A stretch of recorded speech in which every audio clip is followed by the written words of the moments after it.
Welcome to Doing the Work, frontline stories of social change, where we bring you stories of real people working to address real issues. I am your host, Shimon Cohen.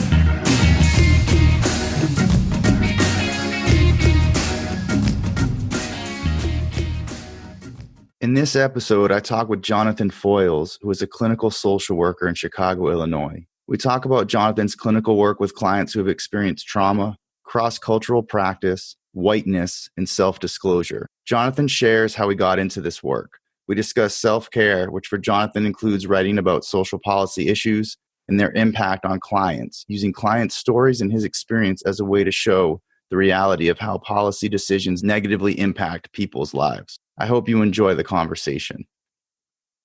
I'm here with Jonathan Foiles, LCSW, out of Chicago, and I connected with Jonathan through his article in Belt magazine entitled "Facing a Mental Health System Gutted by Mayor Emanuel, Chicago Residents Plagued by Gun Violence Are Opting to Fund Their Own Clinics." And I will have the link to this article in the podcast notes, so you can check that out in the notes. Okay, Jonathan, so thanks again for coming on, doing the work. I'm really excited to get to know you. Thanks for your time, and please share with us just a little about what you currently do. Yeah, most definitely. It's my pleasure to be on this program. So I'm a psychotherapist at Safety Net Hospital on the west side of Chicago. We're one of, I believe, 5 now of the level 1 trauma centers in the city. So we see a lot of the gunshot victims and other trauma victims from throughout the city. In the part where I'm at, I'm in the Department of Psychiatry Behavioral Health. So we're an outpatient clinic on a community mental health model. And so I do mostly individual therapy, some groups. I do like an open men's process group. And then I also run the DBT skills group. And then I'm also our intern program coordinator. That's awesome. And how long have you been there? I've been there since September 2014. So like about 3.5 years. What best prepared you for your work there? So I kind of came outside in a roundabout way. It was actually my second year field placement. And then just sort of throughout the course of my internship there, they asked me to apply for the job and I got it. But my first year field placement, I worked with a really large, I think probably the largest mental health provider in the state of Illinois, a group called Thresholds. And they just do a ton of stuff. But what I was doing was providing case management services basically to people who were experiencing homelessness and were also had a mental health diagnosis. So I think that really in hindsight was sort of the ideal first year field placement, because it kind of got my feet wet. When you're starting out, you don't have a ton of skills, but you have a lot of appetite and energy. And for a lot of the mostly men that I ended up working with, just kind of having someone to sit and talk to was, a huge deal. And it just gave me a lot of good skills and a lot of comfort working with people from backgrounds that were vastly different than my own or than what I was familiar with. And the work you're doing now with a DBT intervention, was that additional training that you received at this current organization?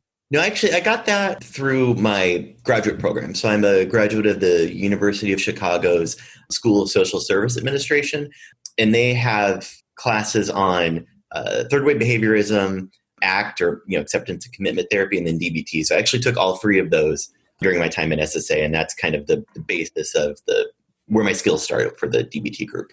That's awesome. That's really great that you got that coursework offered to you there. Yeah. I don't think that's particularly common. Yeah, I get the feeling it's not either. I think the thing I really appreciate about SSA, and the thing I've been very thankful for, in my role as the intern program coordinator, I see interns from a lot of different schools in the Chicago area. And, the interns are great, but just kind of getting to see the programs through them, I think at SSA, there's a real focus on teaching you clinical interventions. I took 3 classes on psychodynamic stuff, which that's also kind of unheard of in most social work programs. So it really helped me get my feet wet in a lot of really key ways, I think, and prepare me well for the work. Shifting a little bit now to, the client population, which, really intrigued me from the article. Mm-hmm. There was a couple of things that intrigued me, and we'll kind of get into them, particularly the link between the clinical work and the policy work, which, doesn't always get highlighted in our field, unfortunately, and it needs to more. But as far as this population, which I know isn't one population, so you can kind of answer this however you want, but What are some of the unique challenges, facing the clients you're working with? I think certainly trauma, doesn't, I would say, but part of the intake assessment that we conduct with new clients, we do like a trauma assessment. And it's really rare to have a client come through who you don't have to check several boxes. So, pretty pervasive trauma, for a lot of reasons. I mean, Chicago's gun violence problem gets a lot of headlines, but really that's just symptomatic of a lot of stuff that you have going on in these neighborhoods and in the city. You have really an absence of good paying jobs, a lack of real community resources. Like I tried to mention in my piece too, it's not only that Rahm Emanuel's closed these 6 community mental health centers a couple of years ago, but he's also closed 50 schools. And there's just sort of a lack in a lot of communities of sort of just community like third places, places where people can gather and just be, and talk and dialogue with one another. So that's certainly like a big issue, poverty and just kind of everything that comes with that. I've noticed recently, especially in my clients that are seeking Social Security disability benefits, there's just been, at least here in Illinois, a tremendous backlog, and they seem to be getting more strict in who they accept. So, a lot of clients are trying to make do with very little or with nothing. We see a large Latino population at my clinic, and I know too, I would say we're pretty evenly split between like Latino and African American, and I know people are concerned about Trump and the administration. I will say that I was prepared for it to be like a really big part of my work after the election. And I think that it comes up quite often, but probably not as much as I anticipated. I think just because for the people that I see, kind of so many of their daily needs aren't being met, that sort of those big political issues they're aware of, they're upset about, but they have kind of bigger fish to fry. We know that there's a stigma around mental health treatment, right? And going in seeking mental health treatment, and you're serving populations that have traditionally been underserved and for, all sorts of different reasons. Mm-hmm. When they have been served, it hasn't always been services haven't been delivered in the best way. Mm-hmm. And especially given that so many services have been cut and there's this issue with the schools, what's bringing people in? What is the driving force to have that the clients are coming in to see you and your colleagues? We get a lot of referrals.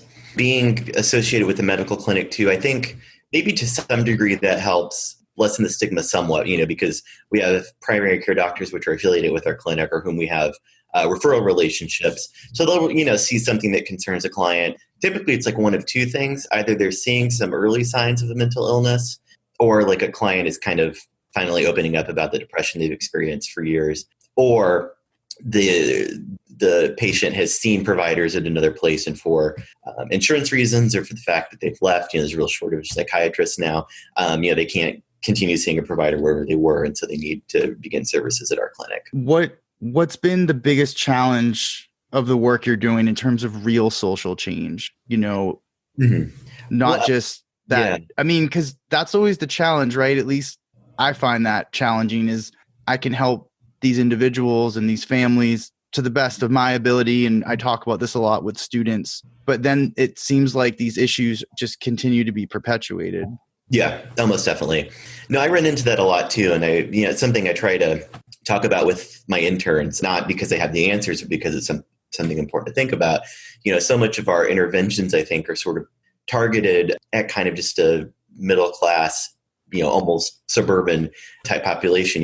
My first impulse is, or one of my first impulses, if somebody, is feeling depressed, is to get them outside more, interact. I still think that's important, but if there's gunfire in your community at all times, like that's just not going to be a safe option.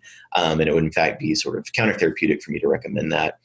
So I think, you definitely come up against a systemic issue. And I think it's difficult too, because I can think of, I have a number of like older male clients sort of from the area who their fathers worked in sort of manufacturing. There were a couple big manufacturing plants and we're kind of close to the North Lawndale area. And there were some there that closed in, I think, the 70s or 80s. So their dads are working at these or uncles or whatever, working at these places and making like, $15 an hour, in the 70s. And they're like, well, why would I go to McDonald's and, work for $9 an hour? And it's kind of like, you have a really good point there. You can say, well, 9 is better than nothing and stuff. And that's true. But, I think people see, to me, I think are keenly aware of the disparities that exist in a way that may be surprising. Yeah. And how are you, I mean, I know you're writing, so is that kind of your way of bringing these issues to a larger audience and advocating, for change at a larger, at a higher level? Yeah. I mean, I think the writing piece is kind of my main way of doing advocacy work right now. And that really started from a place of kind of this sort of frustration I'm talking about. The first piece that I got published was over last summer in Slate magazine. And that was one of the upteenth times that they were talking about repealing the ACA. And I was just seeing a lot of talk about this happen. I could tell my clients were frustrated, concerned, and, I could, try to problem solve with them a little bit in the moment, but at the end of the day, I mean, that could have been something that happened. And it felt like I wanted to do something larger than just sort of the, why don't you try practicing mindfulness to soothe yourself and such. So I wrote the first piece for Slate just about people have serious behavioral health care needs. And I talked about one patient of mine who actually was a patient before at one of the mental health clinics that closed, but she, had a history of many hospitalizations. And when she started seeing me for a little bit, she became quite stable, still some hospitalizations, but not nearly as frequent. And I do think it's because I helped her, but I also think it's a large part is just sort of having that attention paid to her. Those weekly visits just helped give her a place to sort of vent and to kind of find some healing and relief. And I did a little bit of case management work with her too. She's transgender. And so I helped her find a place to get hormones at a free or very low cost rate and stuff like that. But I was just worried about her, frankly. And so I wrote the first piece. And that's kind of how the writing started. It sounds like in your role as a therapist that you also have the flexibility to engage in case management as well, which not all therapist positions allow that. For example, I worked at a community clinic, and for case management, that was like a separate department, right? Like I couldn't do case management. So that's an interesting model that you have. And no, I will say, I really like where I work in that they give me quite a bit of flexibility. We have a case manager. She's wonderful, but like all of us, she's busy. And if it's something like, finding hormone treatment or, some other things that I kind of know, just because of being at school for social work, I kind of know the LGBTQ charities in the area. And so I was able to hook her up with one pretty easily. And if it's something like that I know, then I just really try to jump in and do it. And with the blessing of like my supervisor and such. So it is something I try not to take for granted because I know that every place has that flexibility. What's the biggest challenge of this work for you? I think maintaining hope. I'm generally like a fairly hopeful person, but I think I try, particularly given the current political climate, to be, to practice my self-care. I think one of the reasons why I wrote the latest piece that I did about sort of how some things, both how Rahm Emanuel did some horrible things to the public mental health system in Chicago, but also how some clinicians and community members were addressing it, fixing it. That kind of came from a deliberate place with me. I wrote the first few pieces I wrote were kind of responding to Trump and Trump things, and that's important. There's still a lot of need for that, but I wanted to not just, so many terrible things seem to happen every day. I wanted to do more than just sort of be on the defense. I wanted to kind of be like, well, that's terrible, but here are some ways that, perhaps we could do things in a better way and to kind of offer an alternative vision. So I think that helps. But certainly sort of just facing these massive structural issues, it's definitely can be quite difficult at times. What I kind of took away from it was, homicides have increased, services have decreased at the exact same time. And, people came together to, try to address this issue. But I also was thinking the waiting lists must have increased as well for services. I don't know. So what's that like? I mean, how long is it taking for people to get seen? It's hard to say sometimes. I know I think part of the issue with waiting lists too, at least how I see it in our clinic, and I think this is the same and just kind of in the field at large, is, not only is the demand high, but also the supply of therapists can fluctuate quite a bit. Yeah. In December, we had 2 therapists leave to move on to other opportunities.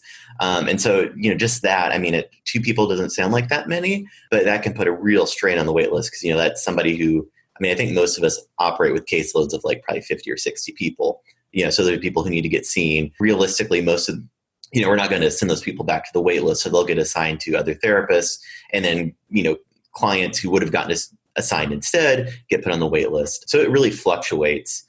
We have 6 interns now. That really helps pick up the load, and they're there. We have their year runs like August to May. So we have them for quite a while, and they're great. But yeah, I think wait lists just seem to be a feature of this work, really. I participated in a project kind of using Six Sigma principles a little over a year ago, looking at ways to sort of better do our wait list, because it was just massively unwieldy, and it just wasn't really getting proper attention paid to it. So I think it's better than it was, but in the ways it's being utilized at least. But yeah, it can still just really swell kind of seemingly out of nowhere. You talked a little bit about self-care, and I was going to ask you this a little bit later on, but since you brought it up, I just thought, so you mentioned, writing as a means of self-care while also advocating at the same time, which I think is a pretty cool way to practice self-care. What other things do you do, to prevent burnout, really, right? Because in the end, self-care is to prevent burnout, but also to stay energetic and optimistic and, carry through all these challenges that are faced out there in the field, in the front lines. Yeah. I think probably the biggest part is I have a 6-month-old. Well, she'll be 6 months old in a week, a daughter. And that's a good, not suggesting everybody go and have kids as a means of self-care. But having her around is great. And my wife, and then we have a miniature dachshund as well. So all of those are kind of, family is good. I think art is really important to me. Once upon a time when I was an undergraduate, I did a double major in like English and philosophy. So sort of, even though I'm kind of in this therapy space right now, and I love it, kind of that liberal arts core. And I think this comes out in the writing too, is really important to me. So I just try to always be reading a fiction book. My wife and I are members at the Chicago Art Institute. It's wonderful art museum, and then I would say faith is important to me too. And, sort of in the, comforting aspects, and also just kind of in the making sense of some of these larger questions of like injustice and wrongness and stuff like that. And I think kind of having a community that shares some of the same principles and values has been really key, especially in, since the election. Does spirituality enter into the work that you do with clients? Yes, to a degree. I would say most of my clients are religious, and I think I try to let it enter into my work to the degree to which they feel comfortable, so kind of letting them be in the driver's seat, and I think, I come from an evangelical background. So, and most of my clients are probably more similar to that than not.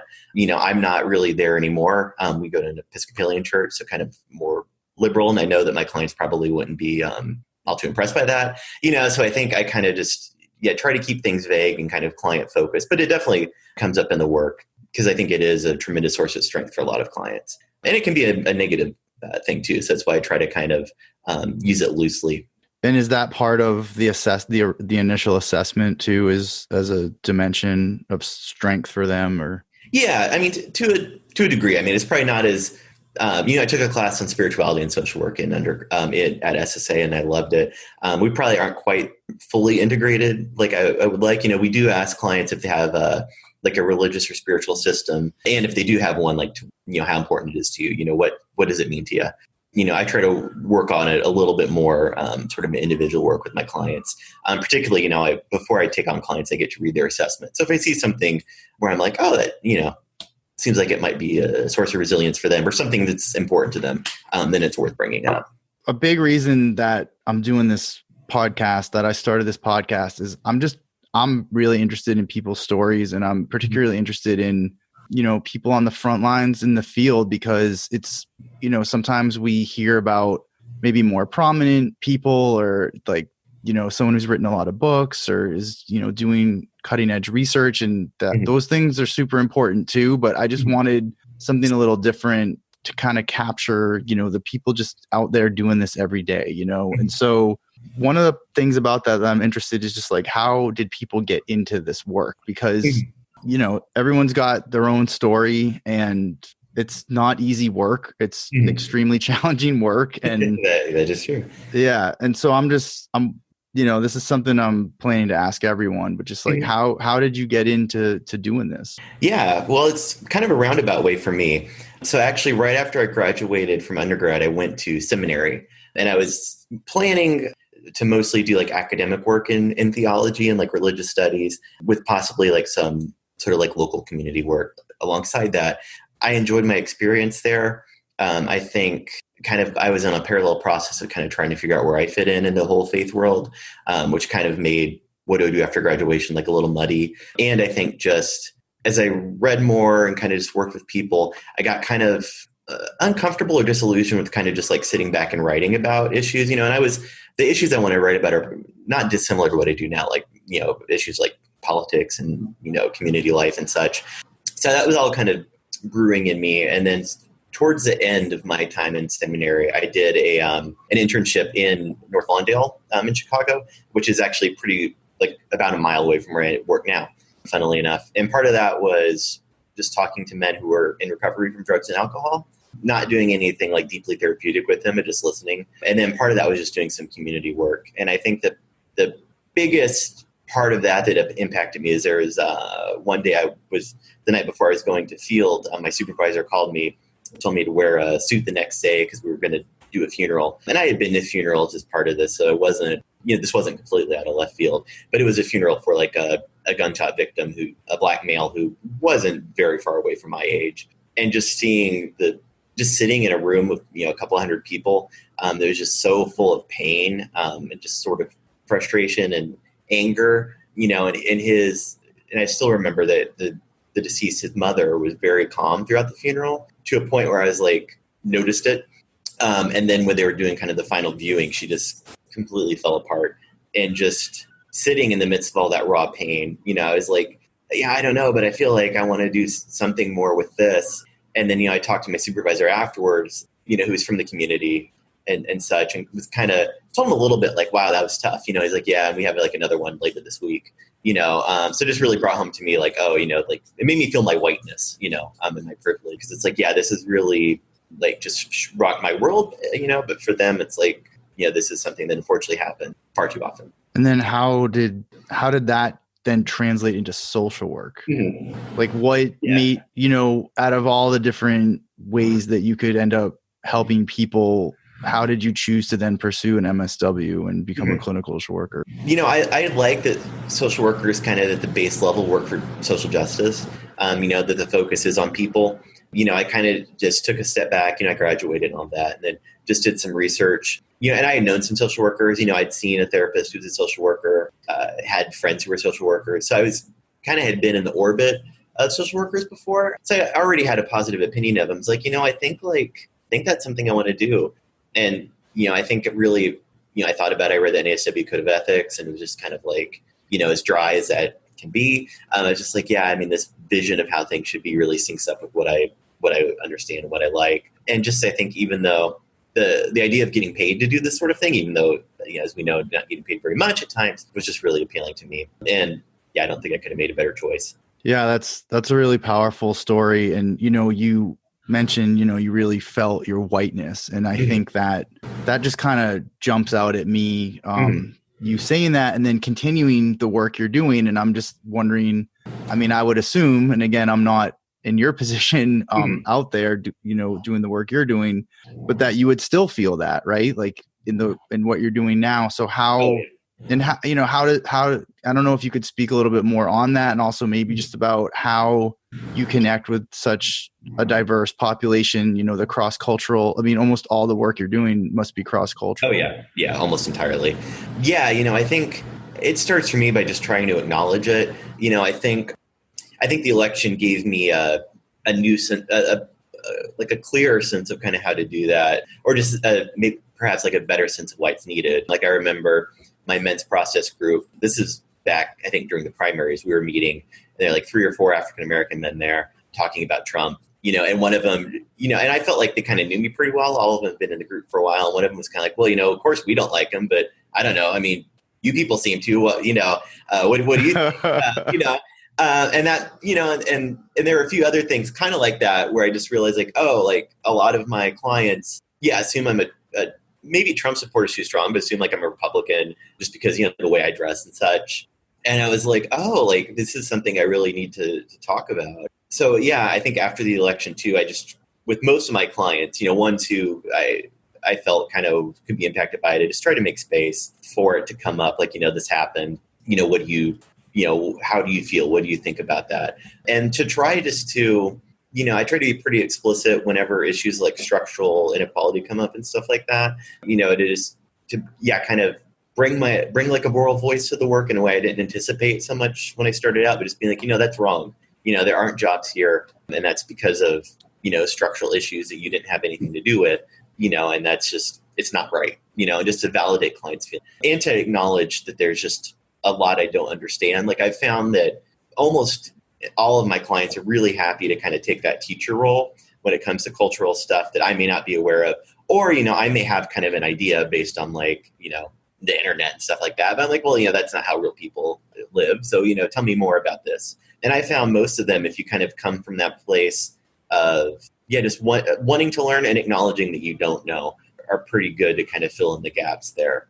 I think that's all really important information. And one thing you said, a few things you said really jumped out at me, but I made a note here because, social workers are often trained regarding self-disclosure to, never share anything unless it's going to be beneficial to the client. And even with that, there's tons of controversy. And, there's such a gamut on what's allowed and, or not allowed, but even what's taught, like in schools of social work around self-disclosure. And you just shared that basically you're self-disclosing, your political views with clients, and it's in a way so they know where you're coming from, right? So they'll actually feel like, okay, working with you, possibly, Yeah, I mean, I think for me, it's just like Trump and Trumpism makes so many people feel unsafe that I think, creating like a safe space for therapy to take place, I think involves kind of explicitly renouncing that.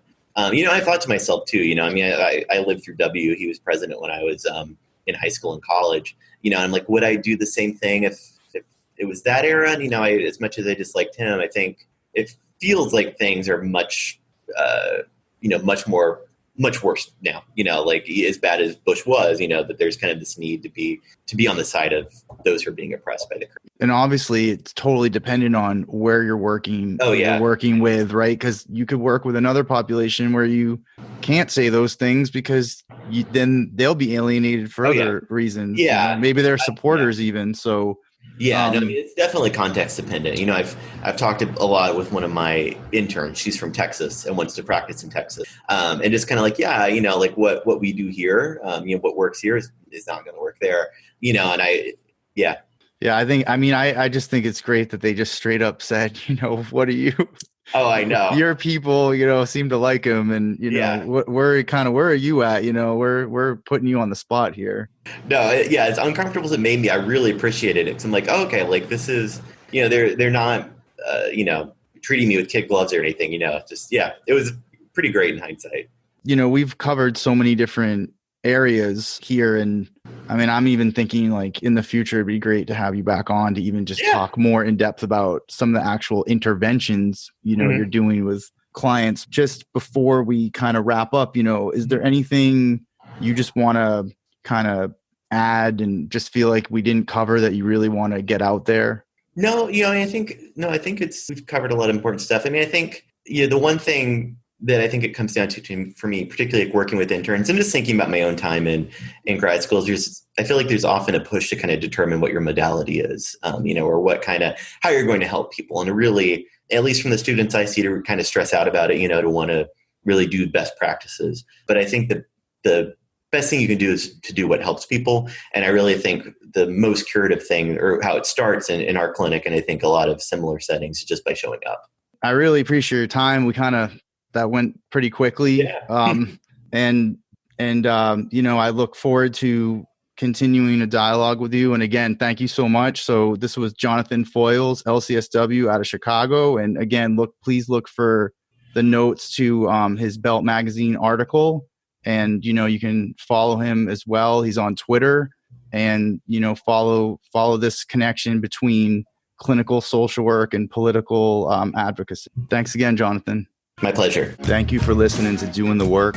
Frontline Stories of Social Change. I hope you enjoyed the podcast. Please follow on Twitter and leave positive reviews on iTunes. If you're interested in being a guest or know someone who's doing great work, please get in touch. And thank you for doing real work to make this world a better place.